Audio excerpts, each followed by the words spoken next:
The Boss Husband. Credit to the author. 376 hanggang 402. Ang mga pangalan po na nandito ay galing sa mga name generator. Kaya kung meron man pagkakatulad sa mga pangalan ng totoong tao o lugar, ito ay tunay na hindi sinasadya. Ang kwentong ito ay rated SPJ. Striktong patnubay sa mga walang jowa. Ito ay bawal din sa bata at matatandang walang asawa.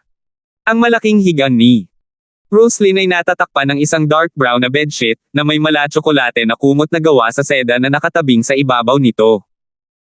Ang kaibahan ay ginawa itong partikular na kapansin-pansin. Ang dalawang babae ay nakasuot ng maluwag na puti at isang mapusyaw na asul na pijama na kulubot, bunga ng mapaglarong siklab bago matulog. Mula sa pananaw ni Justin, ang kanilang dalawang puting makinis na binti ay ganap na nakalabas para makita niya. Ang mas nakakapigil hininga, ang ulo ni Roslyn ay nakabaon sa dibdib ni Talia, habang ang huli ay nakapout, habang ang kanyang mga labi ay nakalagay sa buhok ni Roslyn. Mahigpit ang yakap nila. Hindi sila tumingin sa kanilang karaniwang kaakit-akit na sarili, ngunit nagpakita ng isang mas kaibig-ibig na hitsura, na naging sanhi upang sila ay magmukhang kaaya-aya sa mga mata. Bagamat tahimik na gumapang si Justin, hindi niya sinubukang takpan ang kanyang mga yapak. Napansin ni Roslyn ang paggalaw sa kanyang silid, dahilan upang magising siya ng malabo. Inalis niya ang kanyang ulo sa malaki at malambot na dibdib ni Talia. Kinusat niya ang kanyang mga mata bago kumurap ng ilang beses, dahil tuyo na ang mga ito at nagdulot sa kanya ng labis na kakulangan sa ginhawa. Gayunpaman, nang mapagtanto niya kung sino ang nasa silid, nagpakawala siya ng isang kaakit-akit na ngiti. "Hubby, bakit ang aga mo umuwi?" Hindi nag-alala si Roslyn sa kanyang kaligtasan. Kaya lang nahuli si Justin kaysa sa karaniwan. Hindi ipapaliwanag ni Justin kung ano ang nangyari kagabi dahil ito ay masyadong komplikado, at kung sino ang kanyang nakilala, hindi pa banggitin ang taong mas may kakayahan kaysa sa kanya. Alam ni Justin na walang silbi si Roslyn para sa impormasyong tulad niyan. Hindi siya dapat tanungin tungkol sa kanyang hanay ng trabaho maliban kung ito ang naging sanhi ng kanyang paghihirap. "I feel bad for coming back this late as well. I missed the chance to see how you vixens were playing in bed." Naglakad si Justin sa gilid ng kama at umupo. Hinawakan niya ang isang malajade na paa ni Roslyn at bahagyang kinurot ang maputi at malambot na paa nito, dahilan para imulat niya ang mga mata. "Hindi kami naglaro sa kama," sabi ni Roslyn habang inaalala ang kalokohang sinabi niya kay Talia at ang mga kakaibang bagay na ginawa niya, na hindi niya pinanggihasang banggitin kay Justin. Sa pagtanggi, sinabi niya, "Nagkataon lang na nakatulog kami ng ganito." Si Talia na nakatulog kamakailan ay dahan-daang nagmulat ng kanyang mga mata. Nang makitang hindi nasaktan si Justin na nagsasalita sa tabi ng kama, hindi niya maiwasang matuwa. Hindi siya kasing daring ni Roslyn. Nakatulog na lang siya dahil naagaw ang atensyon ni Roslyn, not to mention she really exhausted, otherwise it would have been one hell of a sleepless night for her. Ngayong natiyak niyang maayos na si Justin, sa wakas ay nakahinga na siya ng maluwag na hindi niya alam na hawak niya. "Ano sa tingin mo? Sino sa tingin mo ang mas komportableng matulog, ako o si Roslyn?" Kinindata ni Justin si Talia. Namula agad si Talia. Umupo siya bago hinampes ang likod ni Justin. "Don't be absurd. Masyado lang kaming pagod ni Roslyn. Wala akong sinabing may ginawa ka. Pero habang umuupo ako dito, mas iniisip kong may nangyari." Napangiti si Justin. Biglang napansin ni Talia na nahulog siya sa bitag. Nahihiya, ipinagpatuloy niya ang paghampas kay Justin. Sa wakas, hindi na siya nakapagpigil at nagsimulang umiyak. Si Justin at Roslyn ay namangha. Anong nangyayari? Umiiyak ba siya dahil sa sobrang hiya niya? Umiling si Justin na may mapait na ngiti. Sige. Little Talia, titigil na ako sa panunokso sa iyo tungkol kay Roslyn at sa pagtulog mo sa kanya, okay? Huwag ka nang umiyak. Hinampis ni Talia ang hita ni Justin. Hindi niya alam kung dapat ba siyang umiyak o matatawa. Galit na sinabi niya, hindi iyon ang dahilan kung bakit kita iniiyakan na tanga. Natutuwa lang ako na ayos ka na. Wala pa akong nakilalang sino mang napakapanganib at ilang pulgada lang ang layo mula sa isang pagsabog. Lagi akong natatakot at hindi mapakali sa tabi mo. Napakamot ng ulo si Justin. Ayoko ring mangyari ang mga ganoong bagay, pero hindi mo na kailangang magpaliwanag. Bagamat napakadelikado, kung talagang nagmamalasakit ako sa ginagawa mo, hindi na sana kita susundan hanggang ngayon, nakangiting sabi ni Talia bago bumulong, Naughty. Wow, hubby?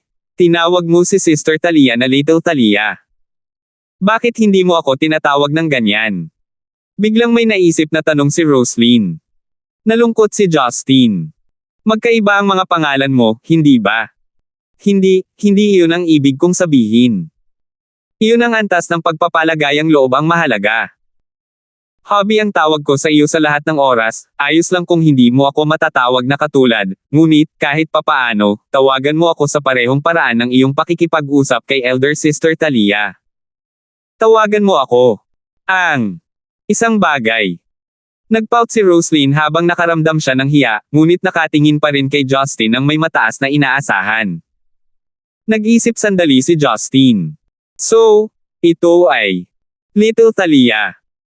Tip ni Master, gaya ng nabanggit ng naunang tagasalin, dapat niyang ilagay ang pangalan kung ano ito, Changwei, na nangangahulugang rosas, sa Ingles. Sito Changwei ang buong pangalan ni Roslyn. Ikaw ang Little Qiang. Nagpout si Roslyn bago sinabing, Little Weiwei. Tip ni Master, Little Qiang, Talia, Xiao Qiang, ay nangangahulugang ipis sa Mandarin. Ito ay isang pun. Path. Si Talia na nasa tabi ay humagalpak ng tawa. Natatawang sabi niya, munting Talia. Little Talia. Medyo nahihiya si Roslyn. Tumingin siya kay Justin na parang siya ang Zalarian. Sinabi niya, lahat ng ito ay dahil sa iyo. Bakit kailangan mong pumunta at tawagin ako ng isang katawa-tawang pangalan? Ikaw ang nagtanong sa akin na tawagan kita sa ganoong paraan. Hindi ba okay ang pagtawag sa'yo ng babe kanina? Sabi ni Justin. Talagang mahirap pakiusapan ang mga babae. Gayunpaman, naisip ng ilan na ito ay magiging maganda. Galit na lumingon si Roslyn. Pagkatapos ay sinabi niya kay Talia na tumatawa ng malakas na hindi na siya makaupo, Sister Talia, kung patuloy kang tumatawa, itutuloy ko ang larong nilero natin kanina. Natigilan si Talia, na para bang may naisip siyang nakakatakot. Kaagad, pinigilan niya ang kanyang pagtawa habang nakatingin kay Justin na may nakakaawang tingin. Little Weiwei, ano ang nilalaro mo ngayon? Bakit siya takot na takot? Tanong ni Justin dahil sa curiosity. Humalaklak si Roslyn. Ito ang karaniwang ginagawa mo sa akin. Ginagampanan ko ang iyong papel habang tinatrato ko si Sister Talia bilang aking sarili. Unang nalito si Justin. Habang pinag-iisipan niya ito ng mabuti, agad niyang nalaman ang isang bagay. So same gender game sila. Habang nagtatrabaho si Talia sa modernong industriya ng fashion, isa pa rin siyang silangang babae na may tradisyonal na pag-iisip. Hindi niya matanggap ang paghalik at paghaplos ng isang babae. Bagaman siya ay bukas sa karamihan ng mga bagay, nahirapan pa rin siyang tanggapin ang gayong pagkilos. Bukod dito, ginagawa niya ito sa isang taong kapareho ng kanyang may bahay. Little Weiwei, ang iyong Sister Talia ay hindi kasing bukas ng isip mo. Sa tingin ko dapat mo na siyang iligtas sa susunod, sabi ni Justin habang pinipigilan niyang ngumiti. Naunawaan kaagad ni Roslyn kung ano ang iniisip ni Justin. Ang lalaki ay halatang umaasa na makita ang dalawang babae na naglalaro. Hindi naman, magiging babae ko si Sister Talia sa hinaharap, tuwang-tuwa na sabi ni Roslyn. Nagtago si Talia sa likod ni Justin. Hobby. Gusto ko ring matuto ng martial arts. Hindi ko kayang talunin si Roslyn. Hindi ito patas. Tiningnan ni Justin ang malungkot na tingin ni Talia bago nagpakita ng isang ngiti. Hindi mo na kailangan. Nandito ako. Little Talia, may oras pa bago pumunta ang sinuman sa atin. Dahil nandito tayong tatlo, bakit hindi natin pag-usapan ng maayos ang mga problema tungkol sa bullying sa kama? Naunawaan kaagad ni na Roslyn at Talia ang ibig niyang sabihin. Talagang matapang siya sa pagmumungkahi ng ganoong bagay. He managed to shamelessly voice out something so nakakahiya na parang normal lang. Palihim na nagkatinginan ang dalawang babae. Bagamat maingat nilang manonyebra ang kanilang mga kilos upang hindi masira ang kanilang relasyon dahil sa ilang kadahilanan, nagawa nilang maging matalik. Gayunpaman, pareho silang mistresses at itinuturing na love rivals. Ang katotohanan na sila ay magkasama sa parehong lalaki bago lumitaw habang sila ay nakaupo doon sa pagmumuni-muni. Ngunit wala sa kanila ang nagpahayag sa kanila para sa isang talakayan. Napansin ni Justin ang masalimuot na emosyon sa mga mata ng dalawang babae. Shit! I was too careless, naisip niya. Ang dalawang babaeng ito ay hindi katulad ng mga babaeng nakakasama niya dati. Hindi umiral ang kanilang mga katawan para lang mailabas niya ang kanyang kalooban. Kung gusto niyang makipaglaro sa kanilang dalawa, kailangan niyang hamanin ang kanilang moral, damdamin, at limitasyon. Nagmamadali, sinabi ni Justin, nagbibiro lang ako. Huwag mong seryosohin ang mga salita ko. Sa tingin ko mas mabuting matulog na tayo. Nagkatinginan sina Roslyn at Talia bago ibinaling ang kanilang atensyon kay Justin. Hobby, actually. Bago pa matapos magsalita si Talia, biglang tumayo si Justin. Maupo ka rito at huwag lumabas. May tao sa labas na kailangan kong makita, kinakabahang sabi ni Justin sa dalawang babae. Sa sandaling matapos siyang magsalita, lumabas si Justin sa silid sa mabilis na pag-iilaw. Sa labas ng kwarto ni Roslyn, tumalon siya sa dingding at pumunta sa malapit na kalye. Isang silhouette na nakatayo sa dilim ay nakaharap kay Justin. Lumingon lamang ito nang dumating si Justin. Ares, di ba sabi mo aalis ka? Same time na tanong ni Justin. Nahaharap sa isang kalaban sa parehong antas, nabigla si Justin nang muling lumapit sa kanya si Ares. Hindi naman masyadong masaya si Ares. Sinabi niya, maaaring hindi ka maniwala sa akin kapag sinabi ko ito sa iyo, ngunit ito ay dapat sabihin. Nawalan ako ng koneksyon sa dalawa sa aking mga tauhan na pumunta sa iyong bahay upang bawiin ang bato ng Diyos. Sa ngayon, wala akong ideya kung saan sila umalis kasama ang bato ng Diyos. 377. Pagkatapos makinig kay Ares, naramdaman ni Justin na wala siyang dahilan para hindi magtiwala kay Ares. Walang dahilan para pumunta si Ares dito at harapin siya tungkol sa bato ng Diyos kung nasa kanya na ito. Sa katunayan, ang pagtatago kay Justin pagkatapos kunin ang bato ng Diyos ay magiging madali para sa kanya dahil si Justin ay walang paraan para hanapin siya noong una. Bagamat maaaring tulungan siya ni Innate Truchi na talunin si Ares, hindi ito magagamit upang tonton ang kinaroroonan ni Ares. Higit pa rito, si Ares ay palaging prangka at direkta. Bagamat siya ay bastos, hindi siya dapat babalik sa kanyang salita. Kung sinabi niyang susuko siya pagkatapos matalo, gagawin niya iyon. Ano ang partikular na sitwasyon? Tanong ni Justin. Nagulat si Ares na hindi siya pinagdudahan ni Justin. Siya rin, nagsimulang magpainit kay Justin ng higit pa kaysa dati. Kaya, sinimulan niyang ipaliwanag ang sitwasyon mula simula hanggang wakas. Dahil natalo ni Justin kanina, kahit na hindi masaya si Ares sa kinalabasan, hindi siya umupo at nagpakawala ng matagal sa kanyang pagkatalo. Para sa kanya, ang pagkapanalo ay pangalawa sa aktwal na laban. Dahil dito, palaging tinutupad ni Ares ang kanyang mga pangako. Pinlano niyang ipatawag ang kanyang dalawang tauhan mula kay Justin pagkatapos ibalik ang bato ng Diyos sa orihinal nitong lugar. Gayunpaman, nang gustong makipag-ugnayan ni Ares sa dalawang lalaki, napansin niyang nawala na sila. Maliban sa butas sa dingding sa garahe ni Justin, wala nang makikita. Parang nawala sila sa hangin at dinala ang bato ng Diyos. Ang napagtanto ni Ares ay napaka-abnormal. Bagamat hindi siya natatakot kay Justin, sa pagiging matuwid at prangka, nadama niya na nararapat lamang na ipaliwanag ng maayos ang sitwasyon kay Justin. Gamit ang impormasyong nakalap niya, pumunta siya sa bar at natagpuan si Justin sa malapit. Pagkarinig kay Ares, naisip kaagad ni Justin ang pangyayaring naganap patungkol sa Holy Grail pagkatapos ng piging na pinaunlakan ng Brown Clan. Mas maaga sa oras na iyon, nawala si Elder Mobses. Ang lahat ng nandoon ay walang ideya kung ano ang nangyari, ngunit alam ni Justin na may gumamit ng mga pamamaraan sa kalawakan upang lunukan ang Mobses, at sa parehong oras ay nag-alis ng ilang uri ng divine power mula sa Holy Grail, na naging dahilan upang ito ay maging isang ordinaryong anti-gong tasa. Ito ay tiyak na isang posibilidad na ang parehong tao sa likod ng banal na kopita ay nasa likod din nito. Gayunpaman, ang enerhiya ng Holy Grail ang naalis kanina. Sa pagkakataong ito, ang buong bato ng Diyos ay ninakaw, na nangangahulugan na ang kanilang mga intensyon ay hindi katulad ng dati.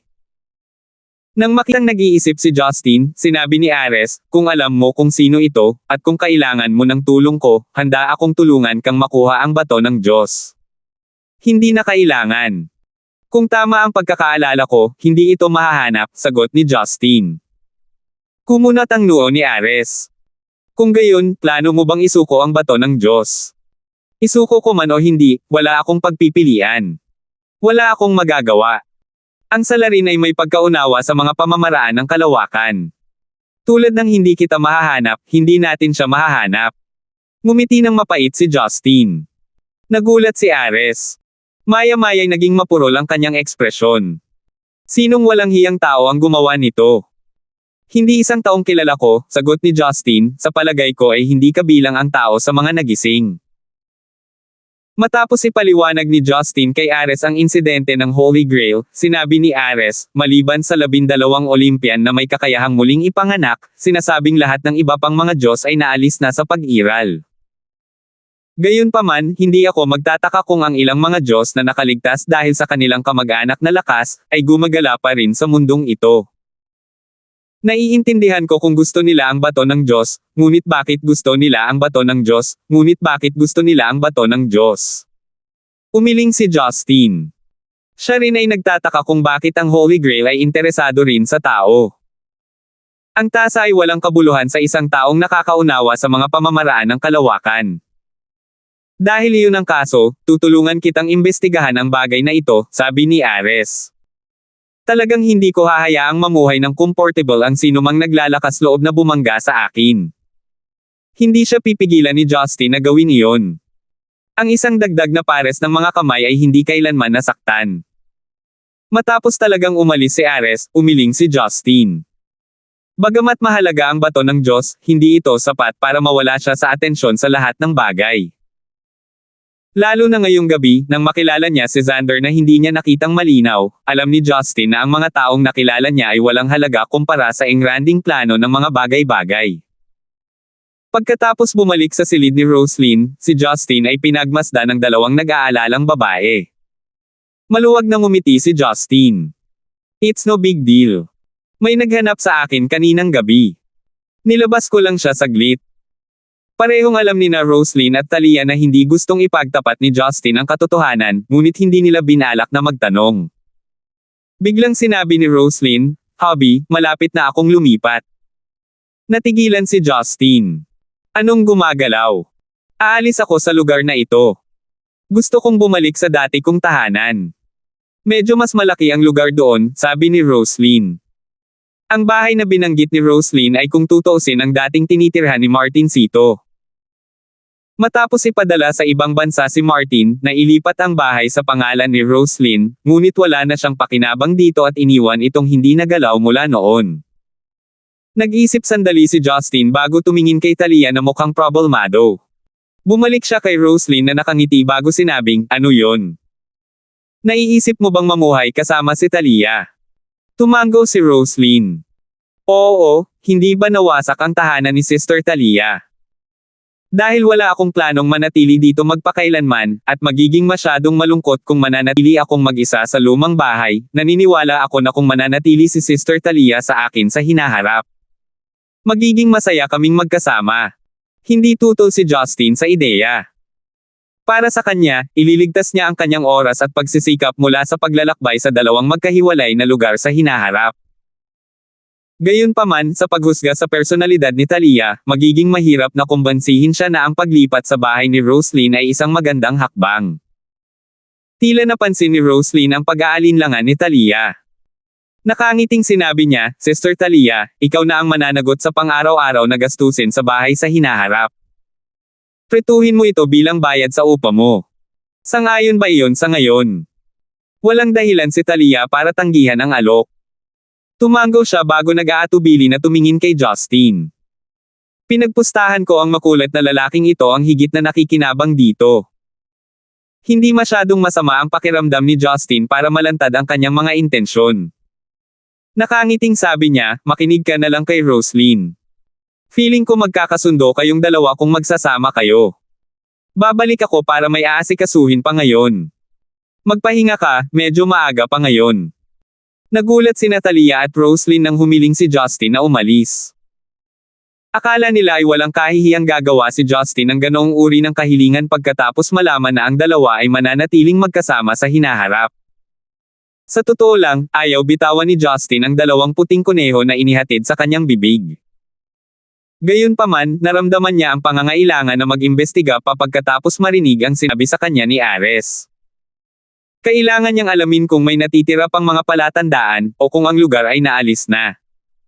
Hindi naman maganda kung ang iilang babae sa bahay ay takot na takot pagkagising. Sa loob ng kalahating oras, nakarating na si Justin sa villa sa Dragon Garden. Nang siya ay nasa kotse, nakipag-ugnayan si Justin kay Moren upang magtanong tungkol sa sitwasyon ng Sea Eagles. Nawalan sila ng 4 na miyembro ng koponan, habang ang iba ay karaniwang bahagyang nasugatan. Ang sitwasyon ay naging mas mahusay kaysa sa inaasahan.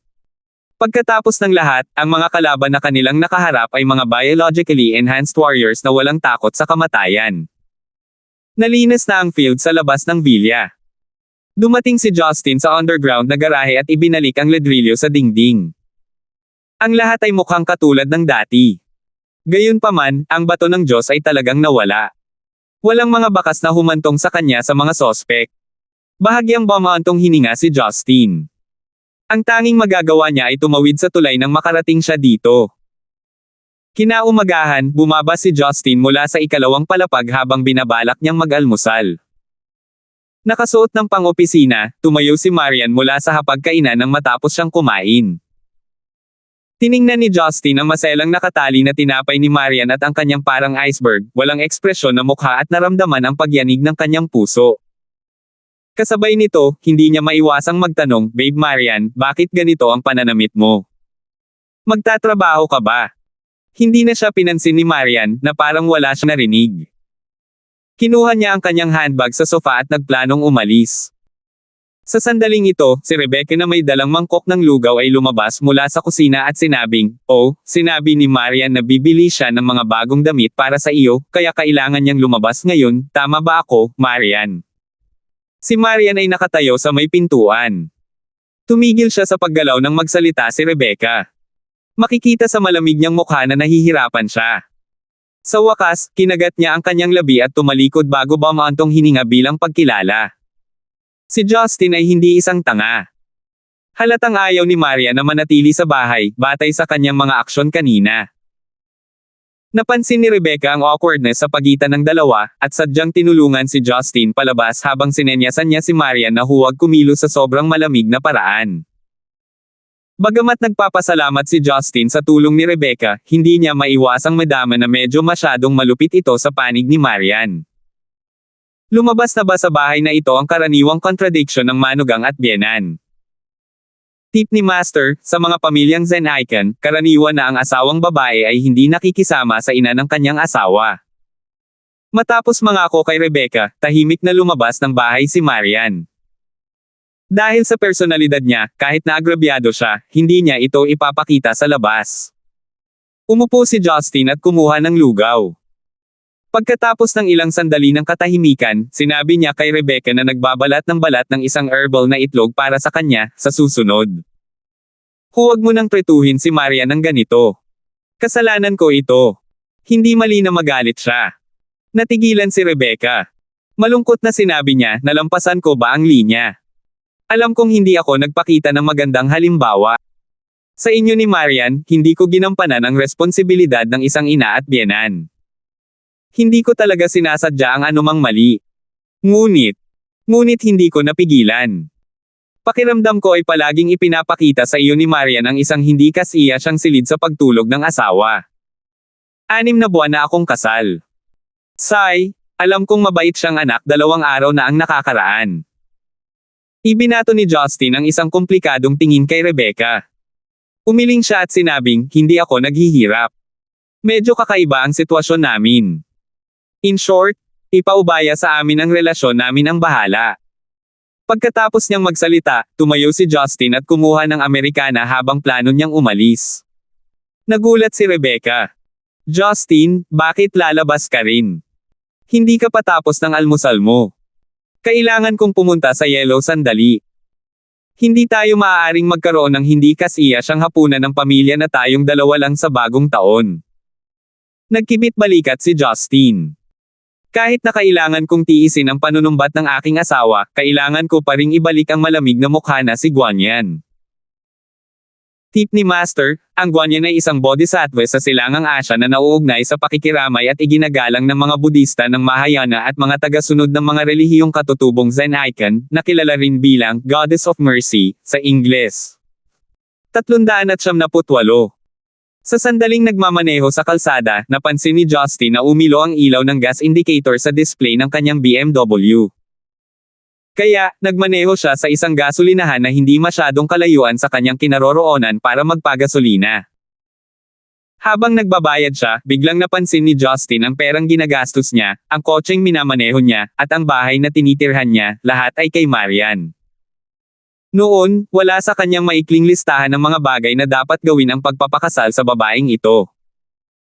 Ito ay orihinal na dapat na nakabatay sa kontrata, kaya hindi siya masyadong naabala dahil itinuring niya ang kanyang sarili bilang isang manggagawa lamang.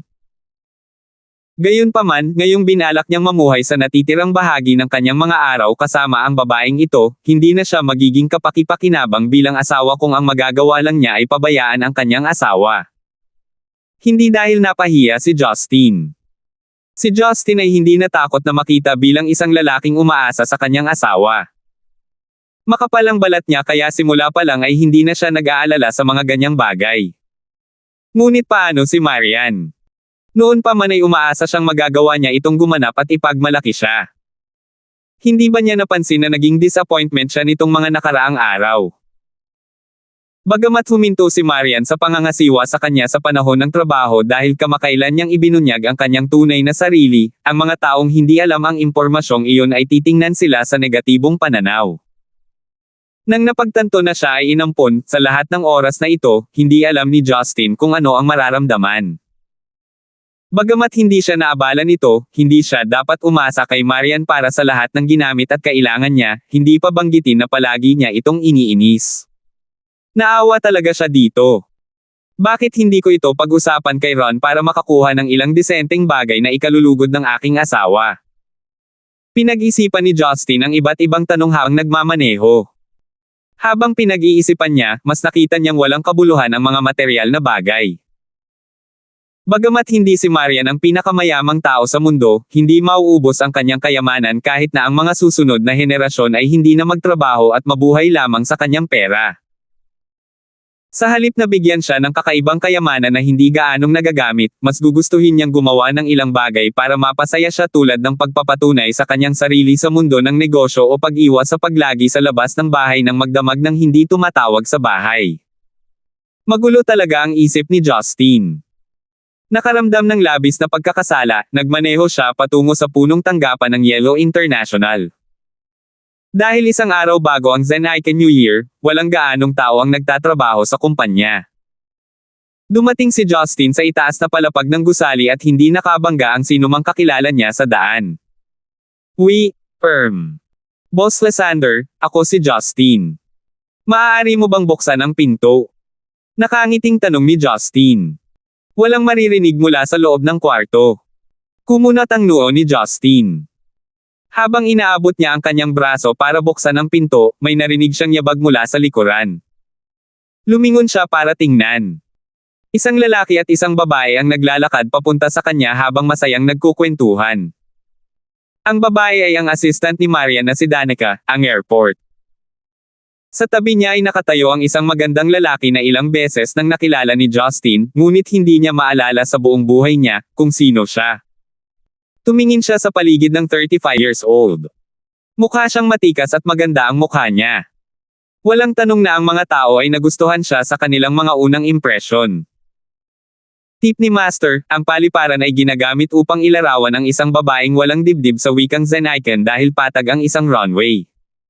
Bakit ka nandito? Tanong ni Danica. Tumingin siya kay Justin nang may pag-iingat nang makita siya na para bang magnanakaw si Justin o ano.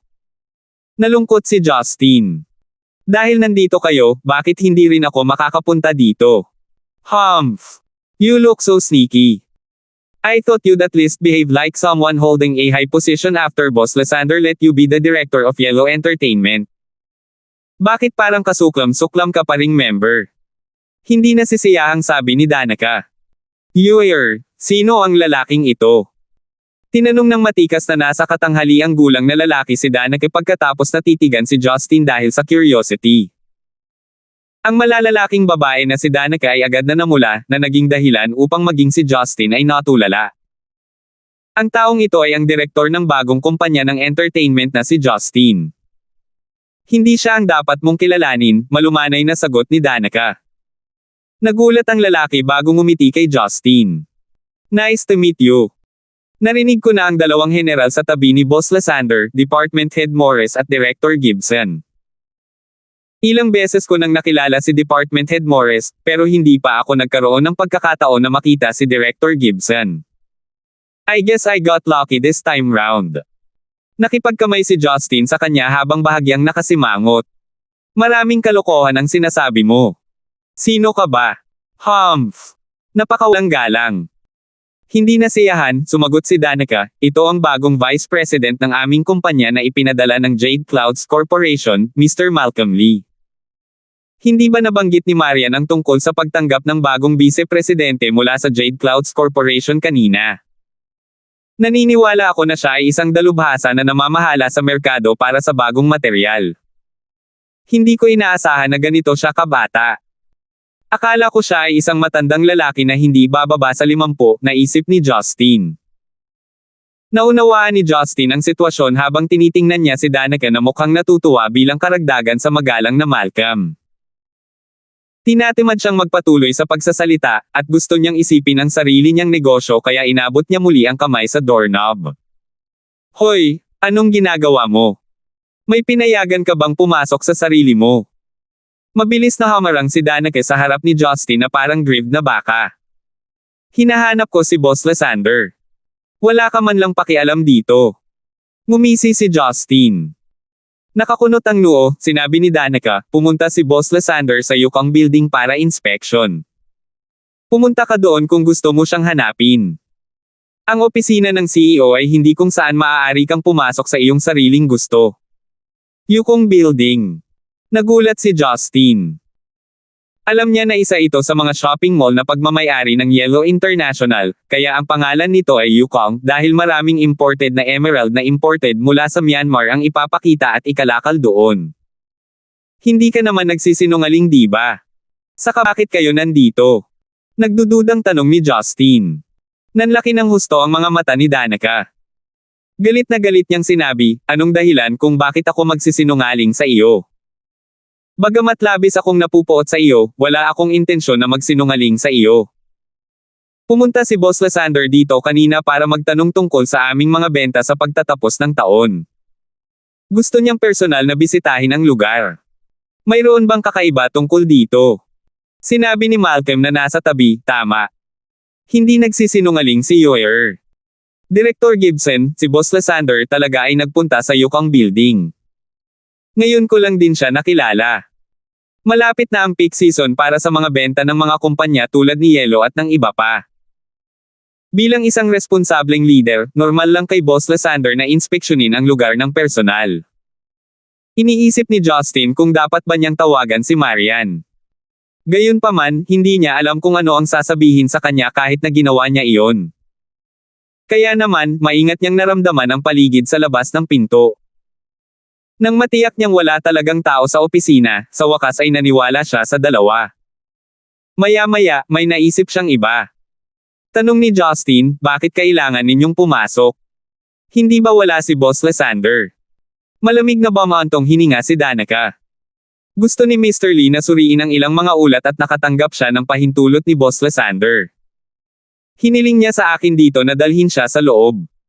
Isang kakaibang ngiti ang pinakawalan ni Justin. Pumunta ka pa rin sa opisina kasama ang vice-presidente para mag-review ng mga bagay-bagay sa panahon ng bakasyon. huwag mo masyadong ubusin ang iyong katawan. Kung hindi, nakakasama ito sa iyong katawan. Hindi maintindihan ni Danica kung ano ang ibig sabihin ng ngiti ni Justin, habang si Malcolm ay gumanti ng ngiti nang hindi nagsasalita. Ito ay maliwanag na siya ay isang makaranasang tao. Tumigil si Justin sa panluloko sa kanila at umalis sa gusali. Habang patungo siya sa Yukon Building sakay ng kanyang sasakyan, maraming mga stall sa gilid ng kalsada ang gumagawa ng kanilang mga promosyon sa pagbebenta, makikita ang masasayang pulutong bilang karagdagan sa mga agos ng walang katapusang mga sasakyan, na naging dahilan upang maramdaman ni Justin ang masayang mood ng Zenaiken New Year. Pero at the same time, medyo nag-aalala rin siya. Paano kung pumunta si Marian sa ibang lugar para inspection pagkatapos niyang marating ang lugar? Dahil dumaan sa malungkot na pagsisikip ng trapiko, hapon na nang dumating si Justin sa labas ng Yukon Building. Sinunod niya ang mga senyales at pumunta sa underground parking area bago huminga ng malalim. Noong nakaraan, hindi pa niya nasaksihan ang gayong mga pulutong sa isang lungsod sa ibang bansa. Kahit na ang New York, Amerika ay hindi abala paminsan-minsan. Nakapagtataka, walang masyadong sasakyan sa loob ng Yukon Building.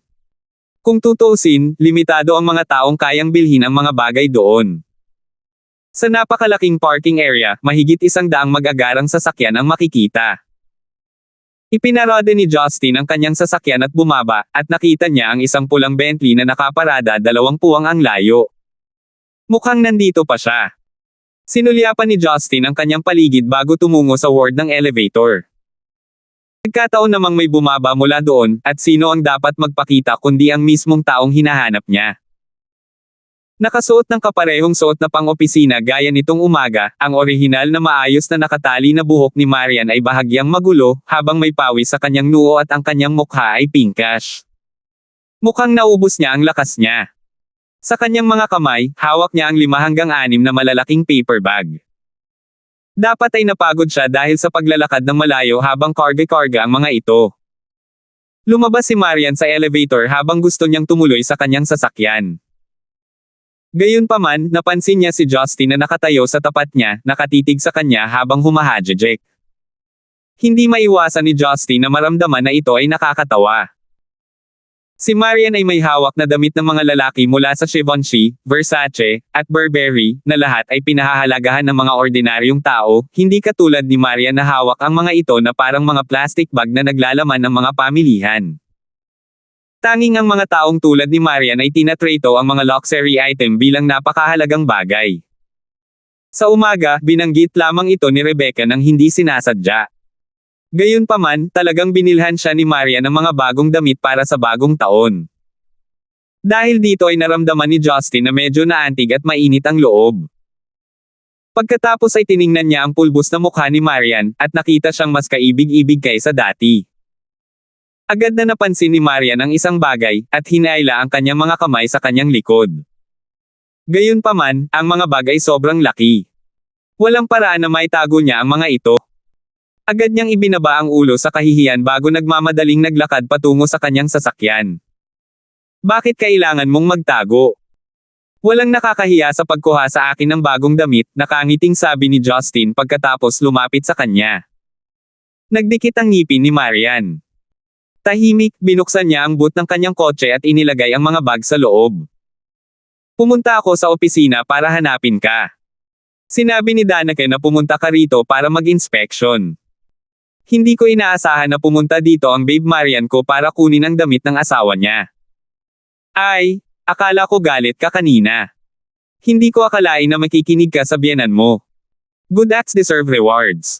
Bakit hindi kita yakapin? Pabirong sabi ni Justin. Agad na umiwas si Marian. Hingal na hingal siya dahil medyo malayo ang nilakad niya. Ngunit hindi siya nabigo na bigyan ng malamig na titig si Justin. Subukan mo kung maglakas loob ka. Mabilis na nanigas ang katawan ni Justin. Nakangiting sabi niya, sige, hindi kita yayakapin, hindi kita yayakapin. Gusto lang kitang pasalamatan. Tingnan mo ako, kung ano ang kinakain ko at kung saan ako nakatira, lahat ng bagay ay sa iyo, at ngayon kahit na ang damit ko ay kailangan mong ibigay. Paano ang isang lalaki ay hindi makakaramdam ng labis na pananakit dito? Gusto kong gumawa ng isang bagay para sa iyo bilang kapalit. Malamig na tumawa si Marian, na para bang may narinig siyang nakakatawa. Nalipat. Salamat sa akin. Lubos akong magpapasalamat hanggat handa kayong mag-ina na huminto sa pagsasama-sama para ay bully ako. 379. Matapos makinig sa talumpati ni Marian, muling napagtanto ni Justin, ang mga contradiction sa pagitan ng biyenan at manugang na babae ay unti-unting nagiging maliwanag. Hindi ko akalain na balang araw ay haharapin ko ang drama ng pamilya tulad nito, naisip ni Justin, ngunit nakaramdam siya ng kasiyahan. Nakangiting sagot niya, "Don't put it that way. I will not bully you, I'm not willing to do so. She's just as much your mom as she is mine." Hindi lang siya sanay sa paraan ng pakikisalamuha namin. I promise she is not biased. Ako mismo ay may magandang pagkakahawak sa sitwasyon. Hindi ko kailangan ng paliwanag mo, malamig na sagot ni Marian at nagplanong sumakay sa kanyang sasakyan. Si Justin ay sumugod at hamarang sa kanyang harapan. Hindi mo na kailangang magmadaling bumalik. Iwan mo na ang sasakyan dito. Hapon na, sabay na tayong magtanghalian. Pwede mong kainin ang sarili mo. Hindi pumayag si Marian sa kanya. Nagpakita ng distressed expression si Justin. Bumantong hininga siya, "Asawa, kung hindi ka sasama sa akin sa tanghalian, kailangan kitang ihatid palabas. Ihahatid kita palabas at hahayaan ang lahat ng nasa lansangan na makita tayo." Mukhang isang praktikal na opsyon ito. Ikaw, bakit ka nakakainis? Si Marian ay napaatras ng 2 hakbang sa takot. Nagkibit balikat si Justin. "Di ba sabi mo walang hiya ako nung araw na nakilala mo ako? Sinabi mo lang na hindi mo ako binubuli. Pero ginagawa mo na naman." Umiyak si Marian bago nagngangalit ang kanyang mga ngipin. Humajejek si Justin. "How is this bullying? We're just heading for lunch together. Sake. Buong umaga kang namimili para ibili ako ng damit. Paano kung sumakit ang tiyan mo?" Habang nagsasalita si Justin, dahan-dahan siyang sumandal kay Marian. Hindi siya iniwasan ni Marian. Takot siyang ihatid ng makapal ang balat. Ang tanging magagawa niya ay sumang-ayon sa kanya. "Sasamahan kita. Huwag. Huwag kang lalapit sa akin." Ngumiti si Justin. "Ngayon, hindi ba't mas simple iyon kaysa ipagkait sa akin iyon sa simula pa lang? Bakit mo pinilit ang aking kamay? Halos kailangan ko pang ipakita ang aking pagkalalaki." Kumilos si Marian na parang walang narinig. Alam niyang kung sineseryoso niya ito, asar na siya sa lalaking ito. Naglakad ang dalawa palabas ng Yukong Building at walang balak na magmaneho. Pagkatapos ng lahat, ang paghahanap ng paradahan sa oras na ito ay halos imposible. Naglakad si Justin sa harap habang si Marian ay nakasunod sa likod. Nakapatungo ang kanyang ulo sa kalahati, habang ang kanyang mukha ay puno ng kawalan ng kakayahan at hindi pagnanais. Hindi nasaraan ng loob si Justin sa mapang-akit na tingin ng babaeng ito. Kung ikukumpara noong una niya itong nakilala, noong si Marian ay mukhang malamig at walang ekspresyon sa buong araw, bagaman ibang-iba pa rin siya sa isang normal na tao, kahit papaano ay handa siyang magpakita ng ilang mga ekspresyon sa harap ni Justin. Biglang huminto si Justin sa pagsulong at tumayo mismo sa gitna ng pathway. Nabigo siyang mapansin ni Marian habang naglalakad siya na nakayuko. Kaya, bumangga siya sa malapad at makapal na likod ni Justin. "Hooray!" Inis na hinimas ni Marian ang kanyang noo. Nalungkot, itinaas niya ang kanyang ulo upang tingnan si Justin. Wala siyang magagawa tungkol dito. Ang galit ay hindi malulutas ang anuman. Binibuli na naman ako ng lalaking to. Sa kabilang banda, ngumiti si Justin. "Babe, hindi magandang maglakad ng nakayuko. Maaga ka lang makakasagasa sa poste ng telepono. Halika, lakad ka sa tabi ko." Bago makapag-react si Marian, napaatras si Justin bago hinawakan ang kanyang slim at malambot na kamay. Naramdaman ni Marian na ang kanyang kamay ay nilamon ng isang malaking bahagi ng init, ngunit hindi niya mailabas ang kanyang kamay kahit gaano pa siya kahirap magpumiglas. Ang kanyang mga pisngi ay naging pinkish at gusto niyang hilingin kay Justin na palayain siya. Gayunpaman, dahil sa dami ng tao sa kalye, ayaw niyang magdulot ng eksena. Si Justin ay hindi nag-aksaya ng isang segundo upang payagan siyang mag-isip. Magkatabi silang naglakad na magkahawak ang kanilang mga kamay, tulad ng ibang mag-asawang naglalakad doon. Gayunpaman, ang hitsura ni Marian noong gusto niyang magsalita ngunit hindi makapagsalita ng kahit isang salita, ay masyadong kaakit-akit at kaibig-ibig. Hindi bababa sa 70% ng mga dumadaan ay iikot ang kanilang mga ulo upang tingnan siya sa pangalawang pagkakataon. Sa kabutihang palad ay makapal ang balat ni Justin, ngunit ang puso ni Marian ay napuno ng walang anuman kundi kaba. Tumalon ang kanyang puso sa lahat ng direksyon tulad ng isang maliit na USA na nahuli sa mga headlight. Dahil dito, hindi siya mapakali sa mga titig na natatanggap niya. Kaya lang, walang layunin siyang naglakad-lakad sa loob ng 10 minuto habang hawak ang kamay ni Justin. Tumigil muli si Justin sa paggalaw. Itinaas ni Marian ang kanyang ulo. Nagawa niyang pakalmayan ang sarili. Kasalukuyan siyang nalubog sa hindi pamilyar na mood. Tinanong niya, ano ang nangyari? Itinuro ni Justin ang isang masayang tindahan sa gilid ng kalsada. Dito na tayo kumain. Tumingin si Marian. Ito ay isang malinis at maayos na pagkakaayos na restaurant na nagbebenta ng kumukulong mainit na dumplings mula sa Timog Silangan. Hindi pinili ni Justin ang lugar dahil kulang pa siya sa dumplings ni Talia.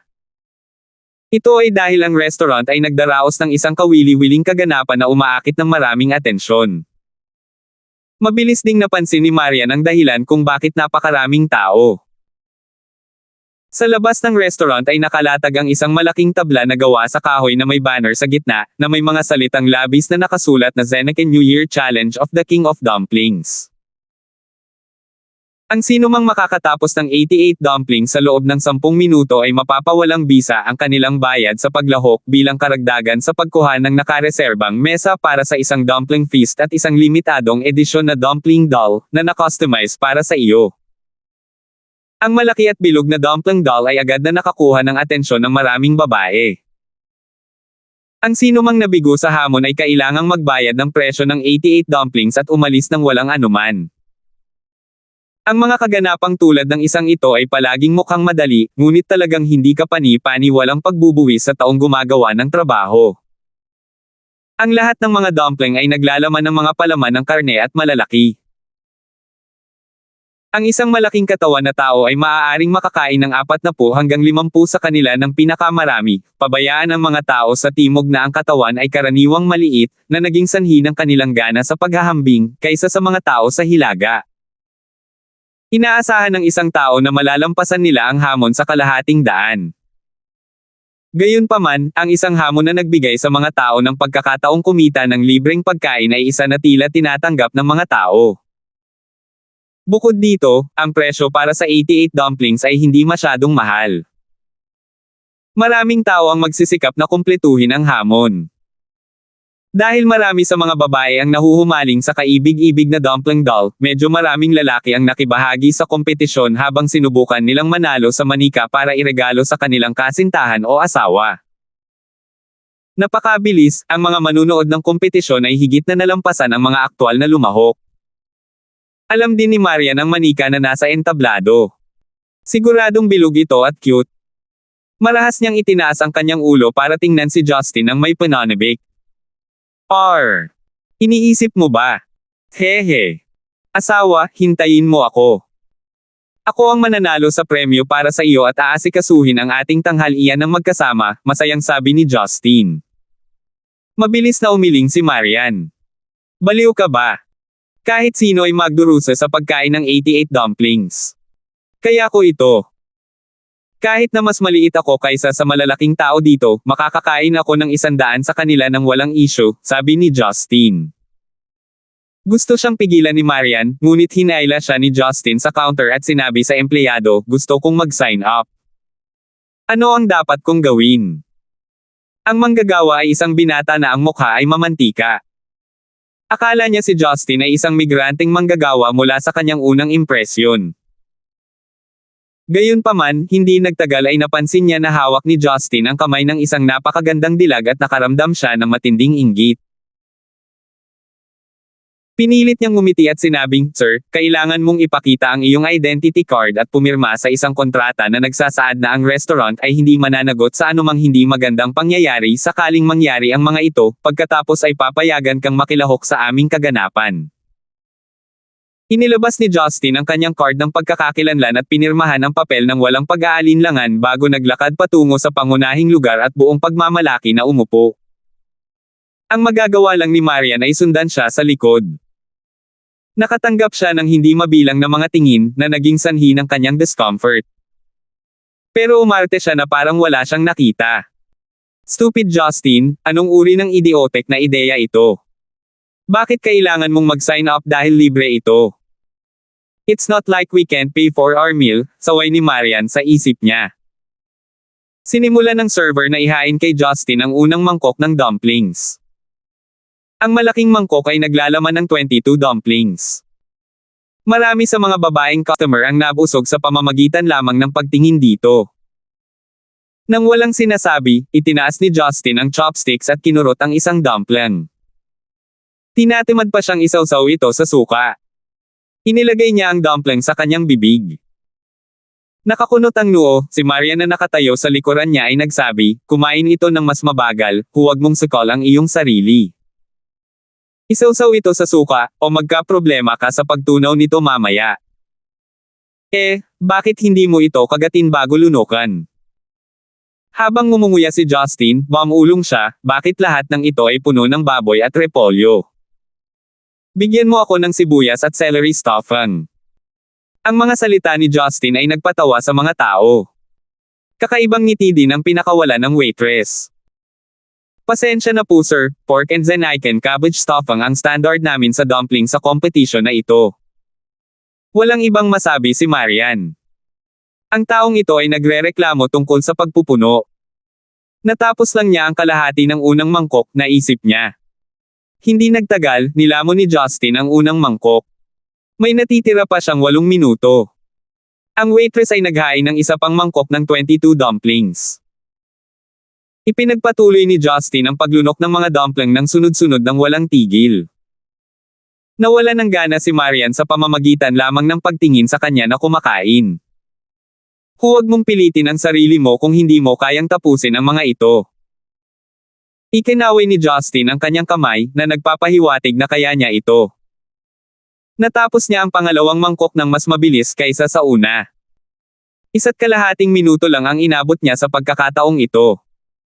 Hindi lamang ang mga server ang namangha dito, karamihan sa mga tao ay nagsimulang ituon ang kanilang atensyon kay Justin. "The third bowl. Please end," sabi ng server at huminto sa kalagitnaan. Nais niyang hilingin sa kanya na tamasahin ang kanyang pagkain, ngunit tila hindi angkop para sa sitwasyon. Kaya naman, nagpasya siyang manahimik. Si Justin sa kabilang banda ay talagang nakaka-relax. Siya ay palaging may malaking gana. Ngayong malinaw na niyang naiintindihan ang innate truchi, ang dumplings na pumasok sa kanyang tiyan ay mabilis na natunaw at nagsilbing panggiling na material para sa truchi sa kanyang katawan. Bagamat mapupuno pa rin ang kanyang tiyan, mas madali niyang tapusin ang hamon kaysa sa iba. Si Justin ay dumighay matapos ang ikatlong bowl. Pakiramdam niya ay halos 3/4 na ang laman ng kanyang tiyan. Maaari pa rin niyang ipagpatuloy ang pagkain, ngunit nagsimula siyang makaramdam ng pagkasuklam pagkatapos kumain ng labis na karne ng baboy at Zenaiken cabbage. Napansin ni Marian ang hindi natural na hitsura sa mukha ni Justin.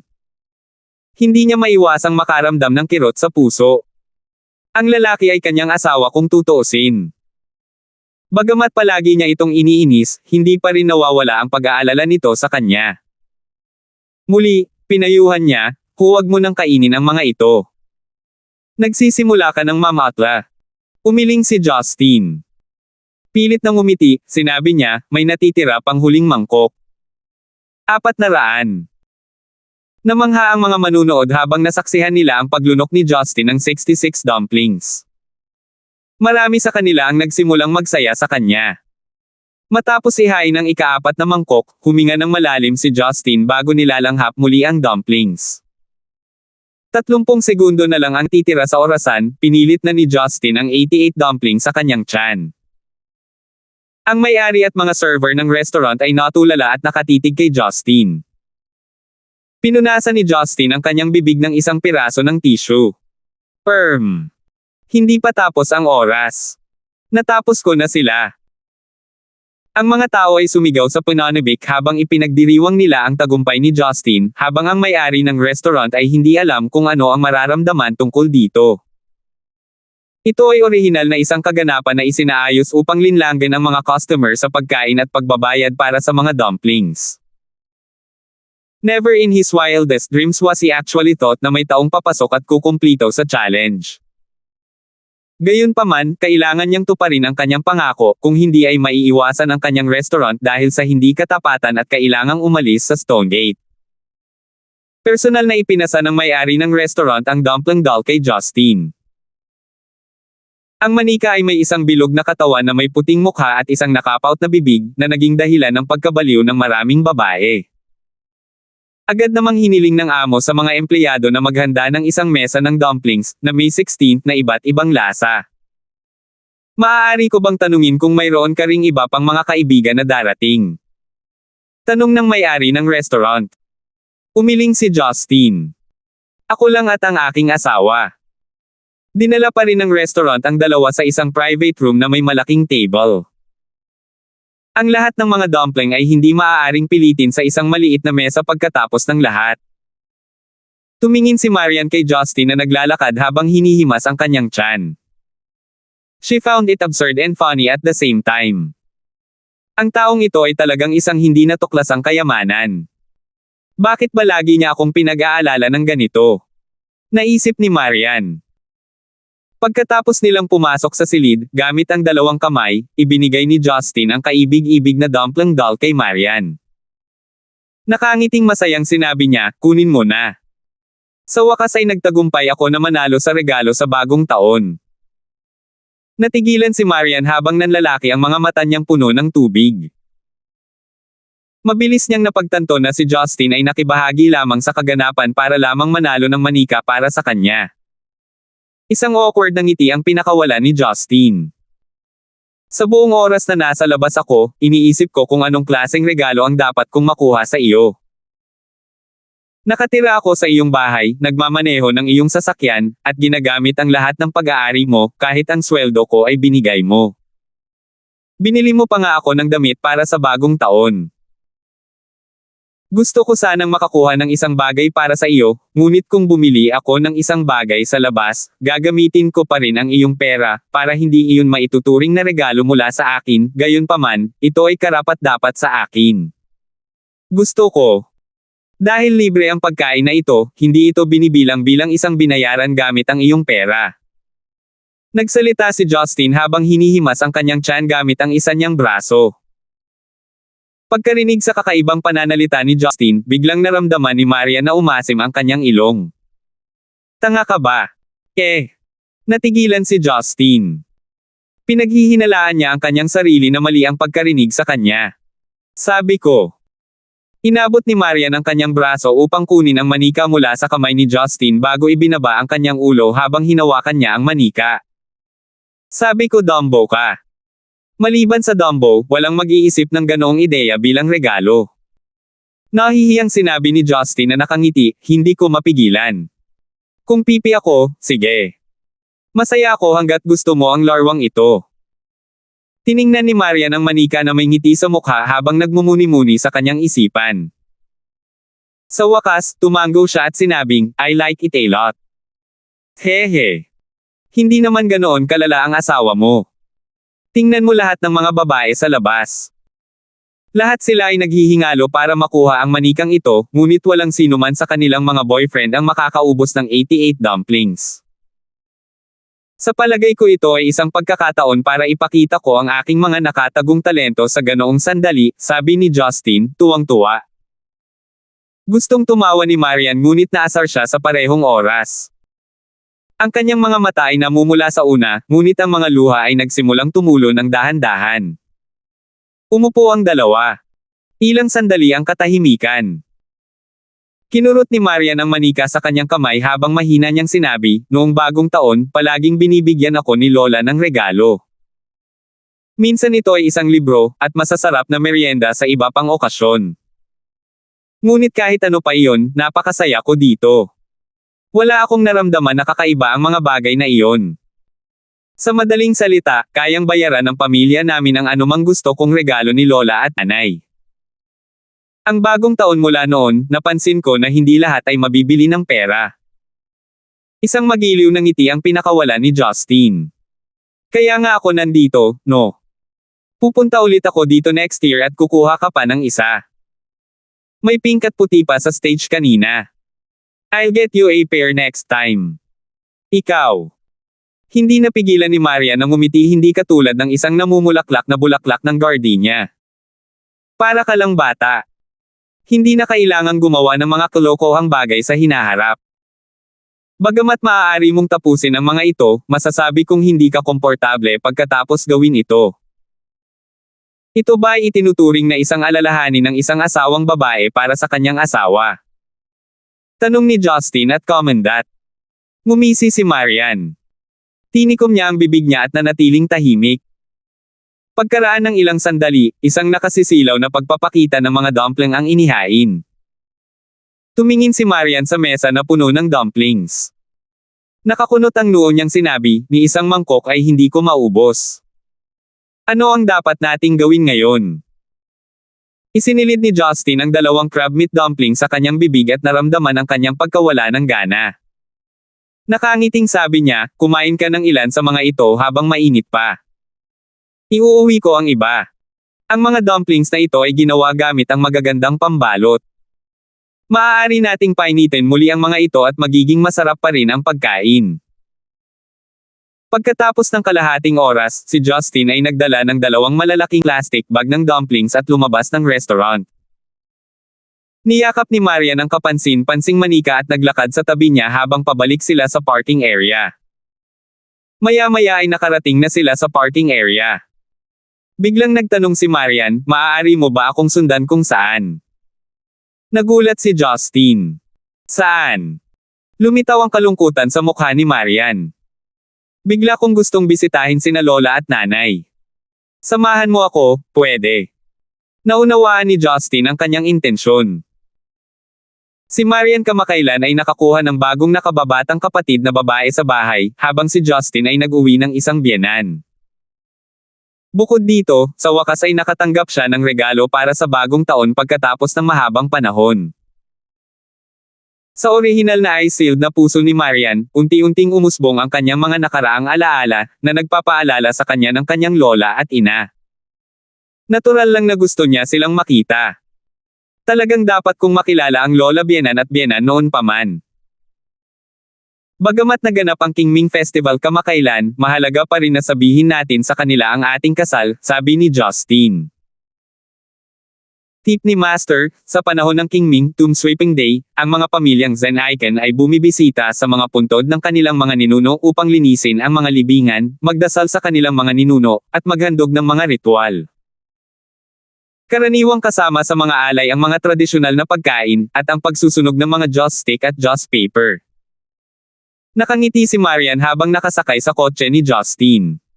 Iwan mo na lang ang kotse ko dito. May ipapauwi ako. Tumango si Justin at nagmaneho palabas ng urban area habang sinusundan niya ang pangunguna ni Marian. Sila ay patungo sa isang high-class na mausoleum na matatagpuan sa kanlurang suburb. Makalipas ang halos 40 minuto, pumasok ang sasakyan sa isang lugar sa gilid ng burol. Napapaligiran ito ng mga berdeng pine at cypress tree. Tahimik ang daan. Ang mga matabang ardilya ay lilito sa kalsada paminsan-minsan, na nagdaragdag sa sigla ng lugar. Inihinto ni Justin ang kanyang sasakyan sa isang patag sa ilalim ng burol. Ang libingan ay inilagay sa medyo mataas na burol. Paglabas nila ng sasakyan, hinampes ni Justin ang kanyang hita at sinabing, "Nako.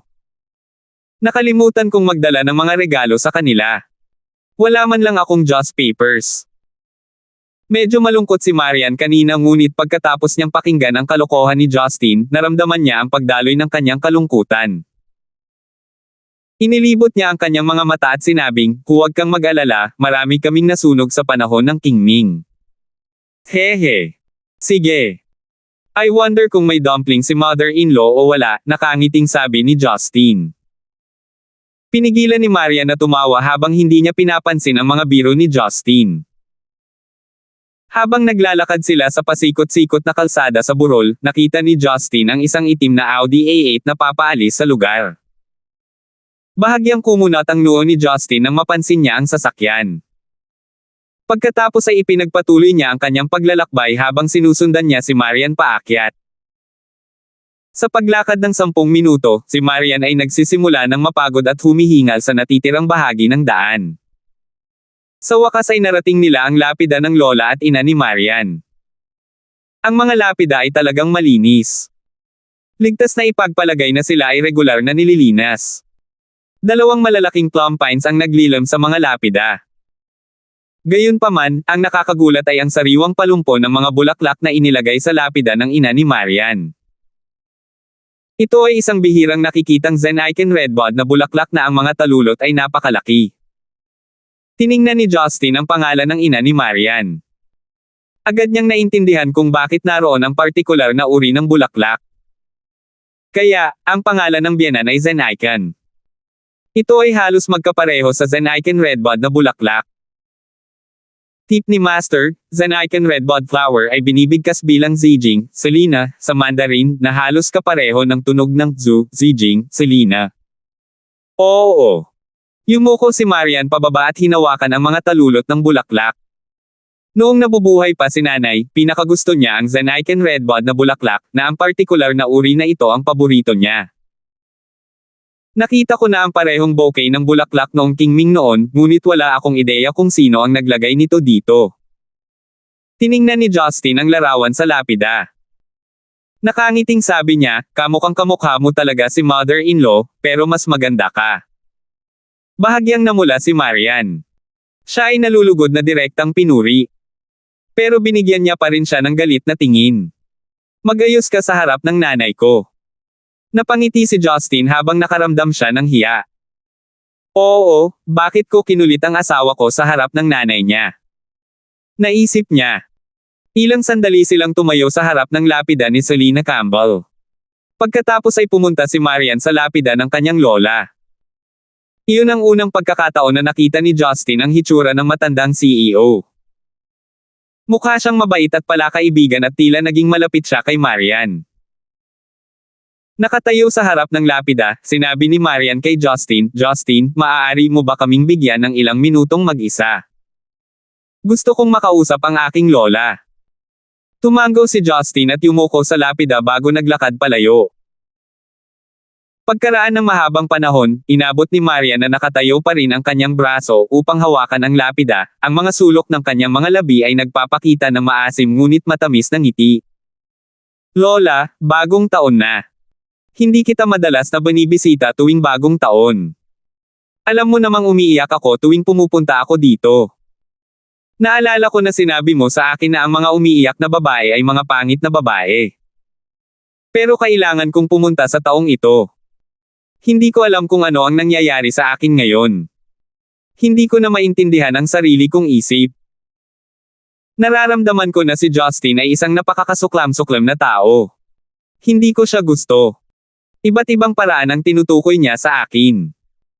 Hindi niya pinansin ang lahat at umiikot siya sa labas. Minsan ko pa nga siyang nakitang may kasamang ibang babae. Uuwi lang siya sa umaga pagkatapos magdamag kasama ang ibang babae. Ngayong nahanap na niya ang kanyang ina, bigla akong nagkaroon ng biyena na nakikitungo sa akin ng mabuti. Minsan ay inaapi nila ako. Lagi niyang ginagawa ang lahat ng gusto niya. Hindi siya tumatawag para sabihin na hindi siya uuwi ngayong gabi. Lagi akong naghihintay sa kanya na parang tanga. Pero, dahil sa kanya, sobrang pinagpala ako, pero dahil din sa kanya, lagi akong nasasaktan. Lola, kakaiba rin ba ang tingin mo sa akin? Umihip ang malamig na hangin mula sa kabundukan habang tumatawid ito sa mga burol. Nagsalita si Maria na parang kinakausap niya ang sarili niya. Ang kanyang boses ay lumutang sa hangin at kumalat sa hindi malamang direksyon. Si Justin ay nakatayo malapit sa isang sulok ng burol. Napatingin siya sa slim figure na nakasuot ng itim na nakatayo pa rin sa harap ng lapida bago nakaramdam ng kakaibang kirot sa kanyang puso. Hangang babae, paano kung isang araw ang lahat ng iyong paniniwala ay mawala ng kabuluhan? Paano kung isang araw ang lahat ng iyong pag-asa ay maging panandaliang panaginip lamang? Kaya mo bang tiisin ang sakit? Nilingga ni Justin ang kanyang ulo upang tingnan ang direksyon kung saan umalis ang Audi kanina na may malalim na tingin. 401. Sa oras na kontento na si Marian sa pagsasalita, kalahating oras na ang lumipas. Si Justin ay hindi nakaramdam ng anumang discomfort sa malamig na hangin ngunit ang ilong at pisngi ni Marian ay namula pagkatapos ng ilang sandali na tinatangay ng hangin. Habang naglalakad sila pababa ng burol, tinanggal ni Justin ang kanyang coat para ilagay ito sa likod ni Marian. Sinubukan ni Marian na tanggihan ang kanyang alok, ngunit nabigo siyang itulak pabalik ang kamay ni Justin. Habang naantig ang kanyang puso, mahina niyang sinabi, hindi mo na kailangang gawin ito. Medyo malayo lang, ayos lang ako. Ngunit hindi sapat na maikli para hindi ka sipon. Bisperas ng bagong taon bukas.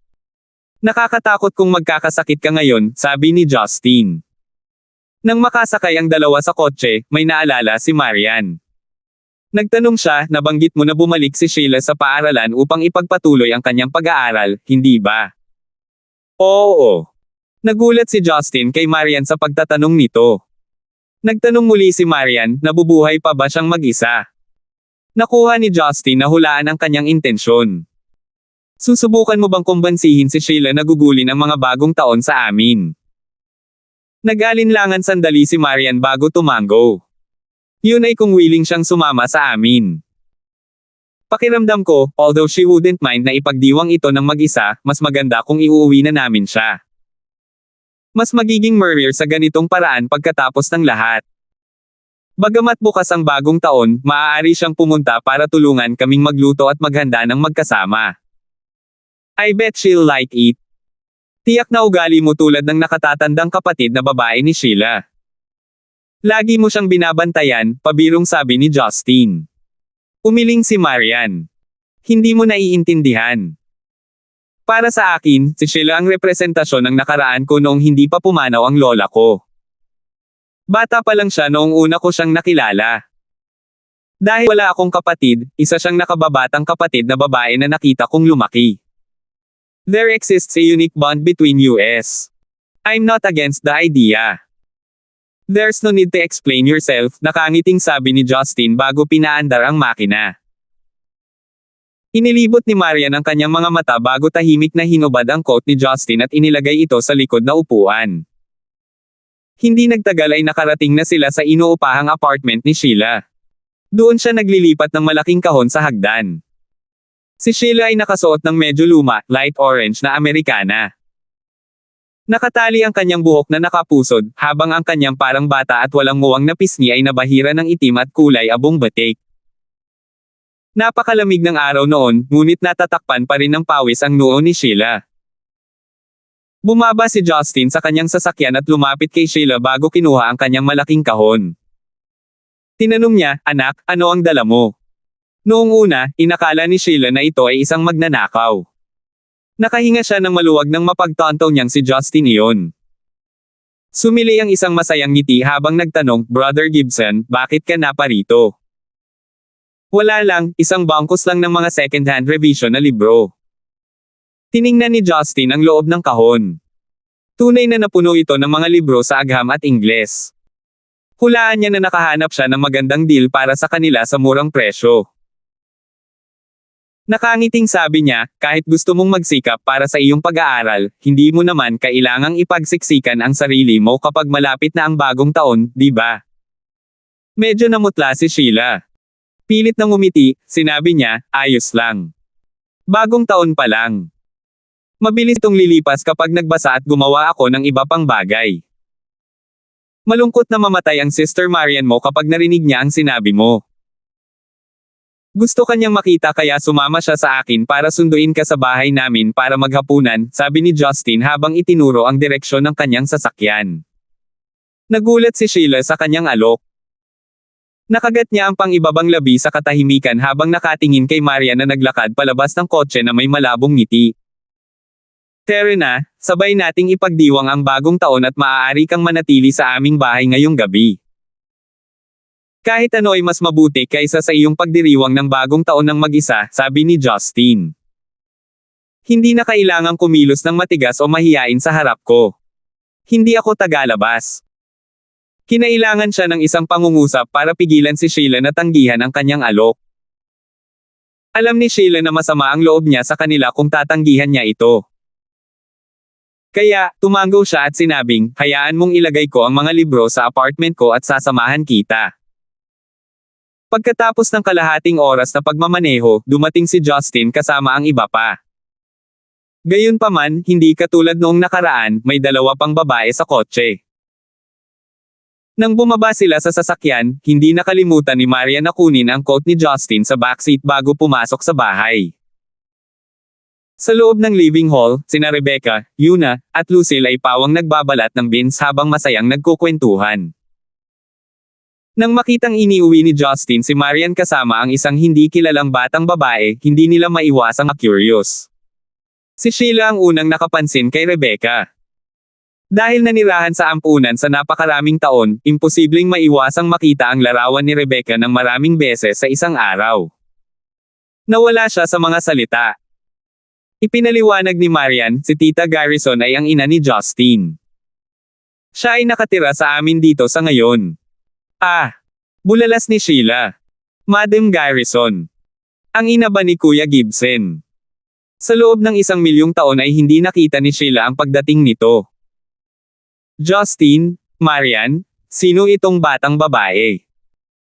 Nakangiting tanong ni Rebecca matapos niyang mapansin ang pagtataka ni Sheila nang tumingin si Sheila sa kanya. Si Justin ay sinenyasan si Marian na ipaliwanag ang bagay. Kaya naman, maikling ikinwento ni Marian ang kwento ni Sheila mula simula hanggang wakas. Sinabi kay Rebecca na si Sheila ay nanatili sa kanyang ampunan ng ilang sandali noon. Gayunpaman, napakaraming ulila ang nakita niya, kaya nabigo siyang maalala. Dahil pinagtagpo tayo ng tadhana, bakit hindi mo pag-isipang lumipat dito ng permanente? Hindi ka ba kukuha ng entrance exam sa kolehiyo? Paano magre-revise at mag-aayos ng mabuti habang nagpapatakbo ng stall sa tabi ng kalsada? Manatili ka na lang sa amin sa loob ng 6 na buwan. Dahil tinuring ka na nina Marian at Justin bilang nakababatang kapatid nila, hindi mo kailangang mahiya tungkol dito. Ang kabaitan ni Rebecca Garrison para sa mga batang walang magulang ay nagsimulang umusbong muli. Hindi niya mapigilan ang sarili na ipakita ang kanyang pag-aalala matapos makinig sa nakaraan ni Sheila. Si Marian sa kabilang banda ay natigilan. Hindi niya inaasahan na magmumungkahi si Rebecca. Oo. Sabi ni Rebecca nang mapansin niyang hindi niya napapansin ang opinyon ni Marian. Marian, ito ay isang maliit na mungkahi lamang. Ayos lang kung sa tingin mo ay hindi ito komportable. Mabuti pa si Marian sa mungkahi. Nagsisi pa siya sa hindi pagtatanong nito kay Sheila kanina. Umiling siya, sinabi niya, ayos lang. Sa tingin ko rin ay mabuti para sa kanya ang ganitong paraan. Si Sheila, gayunpaman, ay marahas na umiling. Hindi ko magagawa iyon. Nakatanggap na ako ng maraming tulong mula sa inyo. Paano pa ako mananatili sa bahay ni Sister Marian? Hindi tama. Tinapik ni Justin ang ulo ni Sheila. Stay because we ask.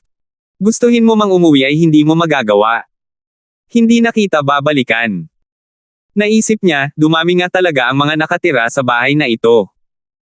Dumating si Lucille at ang aking ina, at ngayon ay darating din itong malakapatid na si Sheila.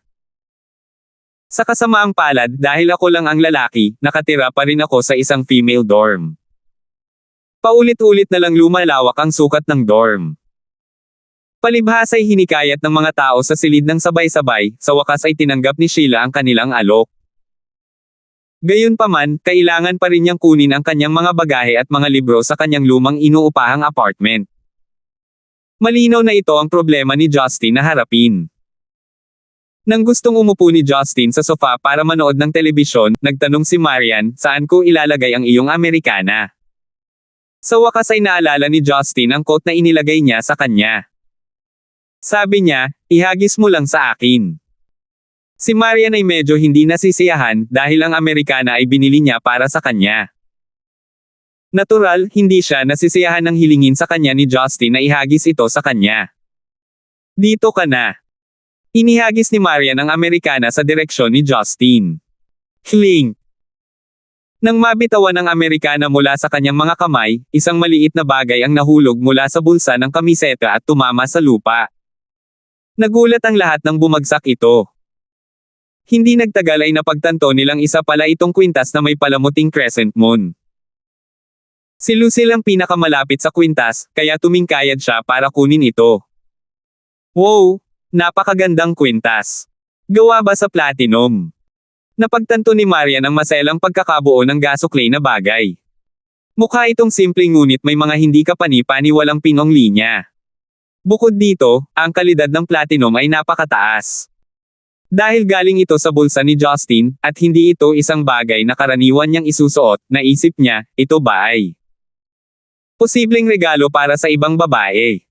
O para sa akin ba ito? Namula si Marian. Gayunpaman, hindi nagtagal ay napansin niya ang isang problema. Di ba dumpling doll ang regalo ko? Hindi maiwasan ni Marian na ibaling ang kanyang tingin kay Justin.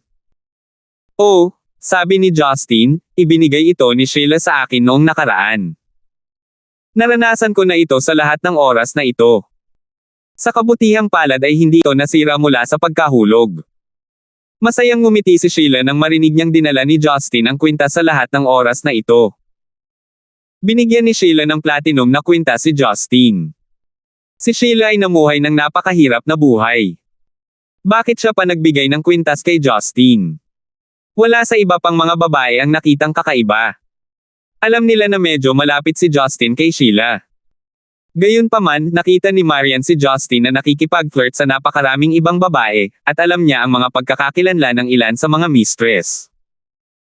Karaniwang sinisikap niyang iwasang isipin ang mga bagay na iyon. Gayunpaman, hindi niya kinaya kapag si Sheila na nakita niya bilang kanyang nakababatang kapatid na babae, na 18 taong gulang pa lamang, ay may kinalaman kay Justin. Napuno ng lamig ang mga mata ni Marian. Ang kanyang tingin kay Justin ay naging masama. Nakaramdam si Justin ng lamig sa kanyang gulugod. Napansin niya ang hindi nasisiyahang tingin ni Marian at mabilis niyang napagtanto ang hindi pagkakaunawaan nito. Nakangiting mapait, sinabi niya, Babe Marian, itigil ang labis na pag-iisip. Ibinigay ni Sheila ang souvenir na ito sa akin para pasalamatan ako sa pagtulong sa kanya.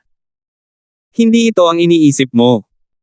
Wala talagang nangyayari sa pagitan namin ni Sheila. Natarante si Marian bago namula. Kinakabahan siyang tumalikod at umakyat sa hagdan habang sinasabi niya, walang pakialam sa ginagawa mo. Ang ibang mga babae ay nakaramdam ng sobrang awkward. Naunawaan nila ang kahulugan sa likod ng mga salita ng mag-asawa.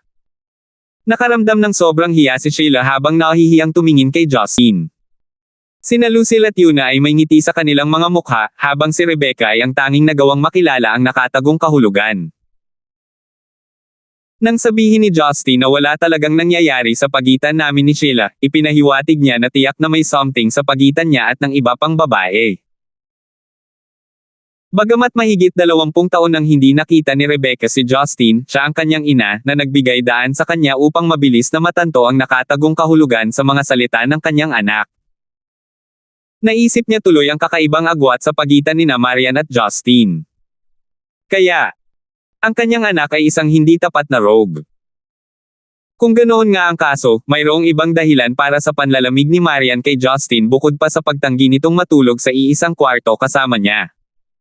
402. Hindi alam ni Justin na natanggap ng kanyang ina ang kanyang pagkakamali. Ngunit walang gaanong maipaliwanag kahit na ginawa niya. Iyon ay ang kanyang personalidad at ang mga bagay na ito ay hindi madaling baguhin. Gayunpaman, si Rebecca ay hindi isa na lumapit sa mga paksang ito.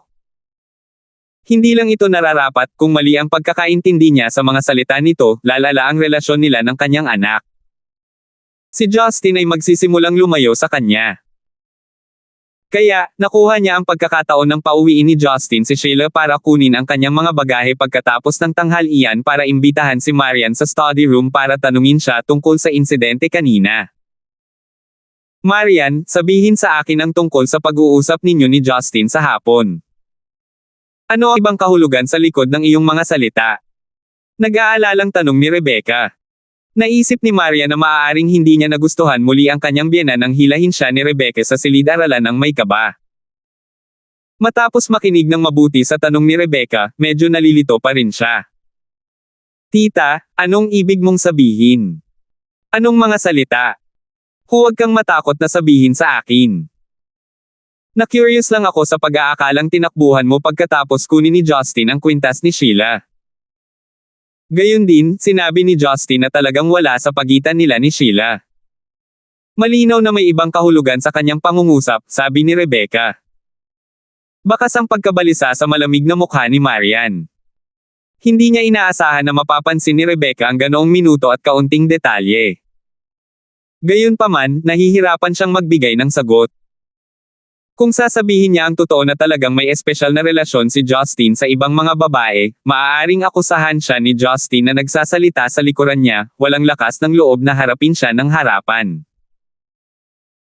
Kung magbibigay siya ng hindi malinaw na sagot kay Rebecca, hindi lamang siya magsisinungaling sa isang senior, si Rebecca ay hindi walang muwang. Actually, wala naman masyado. Tinangka ni Maria na iwasan ang tanong. Gayunpaman, si Rebecca ay hindi madaling nalinlang gaya ng inaasahan.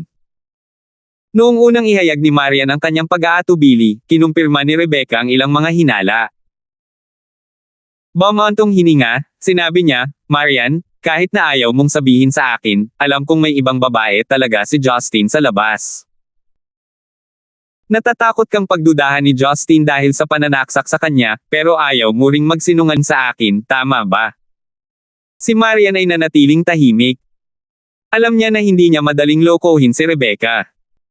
Iniisip ko kung ano ang mali sa pagitan mo at ng aking anak. Kumunat ang noo ni Rebecca habang nakaramdam ng inis. Ang mga gawaing ito ay kinasusuklaman sa karamihan ng mga pamilya. Kapag ang isang lalaki ay nakakuha ng isang babae sa labas, ang mga relasyon ng pamilya ay magsisimulang mabaygo din. Hindi siya maaaring manatiling tapat kapag kayong dalawa ay napakabata pa. Hindi nakakagulat na hindi mo siya matatanggap kahit anong mangyari. Nalungkot si Maria nang sumulyap siya sa nag-aalalang hitsura ni Rebecca. Noong nakaraan, hindi niya nakita si Justin bilang asawa niya noon, kaya hindi siya naabala nang malaman niyang may iba itong babae. Inaasahan pa niya na makakapit ito sa ibang babae at layuan siya. Gayunpaman, nagbago ang mga panahon at ganoon din siya. Sinubukan niyang tulungan itong manatiling tapat ngunit walang pag-asa na nabigo ito. Noon, siya ang nagpapahintulot sa kanya na gawin iyon.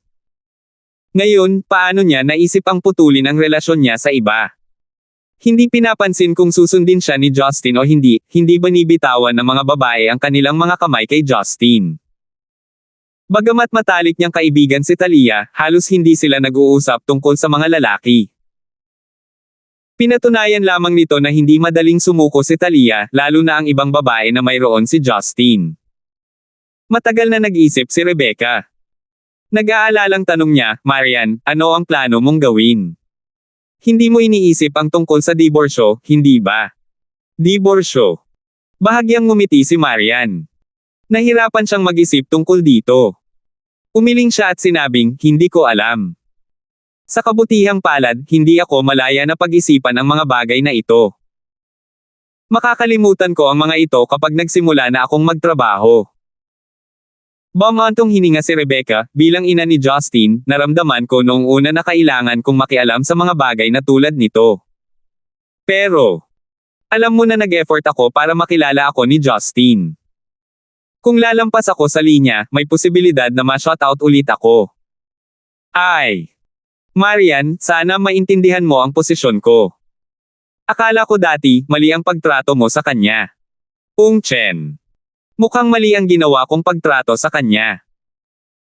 Babae rin, alam ko ang nararamdaman mo bagamat malabo ang puso ni Parley sa awtoridad at kapangyarihan, naging tapat siya sa akin simula pa noong unang araw ay hindi ko maisip kung gaano kahirap ang aking dadalhin kung may ibang babae sa labas. Marian, hindi na kita guguluhin tungkol sa pagsasama niyo ng kwarto niya, o kung gaano kalamag ang pakikitungo mo sa kanya. Talagang kasalanan niya ang lahat. Kahit na ina niya ako, hindi ko pa rin matatanggap ang anak ko sa pakikipagrelasyon sa ibang babae. Bahagyang nagulat si Marian. Hindi niya akalain na ilalayo sa kanya ng kanyang biyenan ang sibat pagkatapos maganap ang insidente. Mula sa pananaw ni Marian, ito ay isang napakahalagang bagay. Ito ay hindi katulad ng isang pahinga mula sa larangan ng digmaan.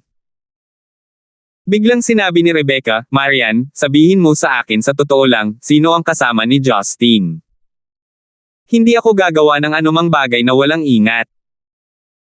Gusto ko lang maunawaan kung bakit ang bata ay nakikigulo sa ibang babae kapag mayroon siyang napakagandang asawa sa bahay. Kinagat ni Marian ang kanyang mga labi at sinabing, sa totoo lang. Higit pa sa isa. Ano? Napatulala si Rebecca nang ibukan niya ang kanyang bibig.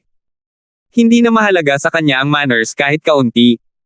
Para siyang nakarinig ng nakakatakot na balita. Ngumisi si Marian at inamin ang totoo. Mayroong kahit 3 sa kanila na nakilala ko dati. 2 sa kanila ay nagtatrabaho sa aking kumpanya, at hindi ko alam kung sino ang pangatlo. Sa tingin ko ay higit pa sa 3. Ngunit hindi ko pa siya nakikitang kasama nila noon. Ang tinutukoy ni Marian ay sina Talia, Melinda, at Roslyn na nakasalubong niya sa shopping mall. Ang 3 ito ay kinumpirma niya. Tungkol sa iba tulad ni Jinky, Teresa, Karina, Karen, Hannah, at iba pang kababaihan, napansin niya ang kakaibang intimacy sa pagitan niya at nila, ngunit hindi iyon sapat para kumpirmahin ang anuman. Mabilis na natahimik si Rebecca. Hindi niya alam kung mas mabuting umiyak siya o tumawa. Ang batang ito. Gusto ko sanang kumuha ng rolling pin at sampalin siya palabas ng bahay kung hindi ko siya sariling anak. Sigh. Sobra ang utang na loob ko sa kanya bilang kanyang ina. Marian, kawawa ka naman. Ibinaba ni Marian ang kanyang ulo habang ang mga sulok ng kanyang labi ay nagpapakita ng maliit na ngiti. Nang matapos ang lahat ng ito, naramdaman niyang nasa panig niya si Rebecca, na nangangahulugang hindi na makakasama ni Justin ang kanyang ina para ay bully siya. Hindi niya maiwasang matuwa nang maisip niya ito, at pansamantalang itinapon sa isang tabi ang isyu ni Justin. Ang susunod na araw ay nagdala sa paligid ng bagong taon. Dahil nag-iisang lalaki sa bahay, walang masyadong gagawin si Justin. Nakaupo siya sa sala habang nanunood ng balita habang ang mga babae naman ay abala sa kusina habang masayang nagkukwentuhan. Natagpuan ni Justin na kasiya siya ang mga araw na tulad nito. Hindi naman siya nadismaya sa pagstay niya sa isang female dorm. Kinaumagahan ay tinawagan siya ni Roslyn sa telepono. Nagsalita siya tungkol sa paglipat sa kanyang lumang bahay kasama si Talia, at sinisi si Justin sa hindi pagtulong sa proseso. Alam ni Justin na nagrereklamo lang siya tungkol sa kakulangan ng oras na kasama niya noong bagong taon. Maraming lalaki ang nasa ilalim ni Roslyn. Kung ang bawat lalaki ay ililipat lamang ng isang tornilyo bawat isa, nagawa pa rin nilang ilipat ang buong bahay. Kasabay nito, sa loob ng tirahan ng Collins sa Stonegate, si Lester na nagpapagaling sa higaan ay hindi masyadong natuwa sa bagong taon. Sa paggising sa umaga, ang una niyang nakita ay ang kanyang amo na si JC. Naramdaman ni Lester na halos ganap nang gumaling ang kanyang katawan. Siya ay orihinal na tuwang-tuwa, ngunit hindi nagtagal ay nakaramdam siya ng galit nang marinig niyang si Justin ang nagligtas sa kanyang buhay. Pagkatapos ay ipinaalam sa kanya ang kamakailang pangyayari na naging dahilan upang halos masunog siya sa matinding galit. Yung lalaking si Justin ang matagal ko nang nawawalang kuya. Sinong niloloko mo? Isa pa, inilayo niya pa ang nanay ko kay ama. Noong una ay inakala ni Lester na ang una niyang makikita pagkagising niya ay si Rebecca na pinaka nag-aalala sa kanya. Sa hindi inaasahang pagkakataon, kahit ang anino ni Rebecca ay wala kahit saan. Para kay Lester, tiyak na ito ay isang bolt mula sa asol. Nang makatanggap si Parley ng balita tungkol sa paggising ni Lester, bagamat natuwa siya, hindi siya makahanap ng oras para bisitahin si Lester dahil abala siya sa halalan. Ang tanging ginawa niya ay tumawag sa telepono. Si Gavin ay bumalik sa Central City noong nakaraan.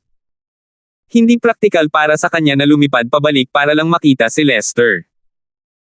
Ang lahat ng pinagsamang ito ay nagdulot ng matinding inis kay Lester sa tirahan ng Collins. Dati siyang ipinagmamalaki na miyembro ng Gibson clan. Bumaba siya mula sa mga bundok upang gawin ang isang mahalagang misyon. Gayunpaman, tuluyan na siyang nawala ng pagkakataon na patunayan ang kanyang sarili matapos matalo ni Justin. Bukod dito, kahit papaano ay naging panganay si Justin ng angkan ng Gibson, hindi pa banggitin na inagaw niya ang kanyang mahal na ina mula kay Lester. Ang pinakaikinaiiritan niya ay ang kanyang buhay at ang kanyang mga kakayahan ay nasa kanya pa rin ngayon dahil ito ay iniligtas ng mismong lalaking naglagay sa kanya sa lugar na iyon, si Justin. Ang pampainit sa silid ay napakalakas, na ginawang mainit at komportable ang silid. Gayunpaman, naramdaman ni Lester ang lamig na tumatagos sa buto sa kanyang mga binti na nasa ilalim ng kumot. Bilang isang matanda at matalinong tao, hindi nabigo si JC na mapansin ang mga isyu na nararanasan ng kanyang apprentice, ngunit wala siyang paraan para matulungan siya. Batid niya ang napakalaking epekto na natanggap ng mapagmataas na si Lester. Imposibleng kumalma siya sa loob ng ganoong kaikling panahon. Dahil dito, ang tanging magagawa niya ay tumawid sa tulay pagdating niya dito. Napagpasyahan niyang ibalik si Lester sa Kunlun sect matapos ang kanyang pinsala ay halos ganap na gumaling. Dahil nakilala niya ang kanyang sekta na tiyuhin na si Xander sa pagkakataong ito, natiyak niyang may mga antas na lampas sa kanyang pinakamaligaw na imahinasyon, kaya hindi na siya makapaghintay na ay lakip ang kanyang sarili at linangin upang umakyat ng mas mataas. Sa ganoong kalagayan kung saan mainit ang puso ng ilang tao habang ang iba naman ay malamig, ang unang gabi ng bagong taon ni Justin pagkabalik sa bansa ay narito na sa wakas. Salamat po at sinamahan ninyo ako, ingat lagi mga master.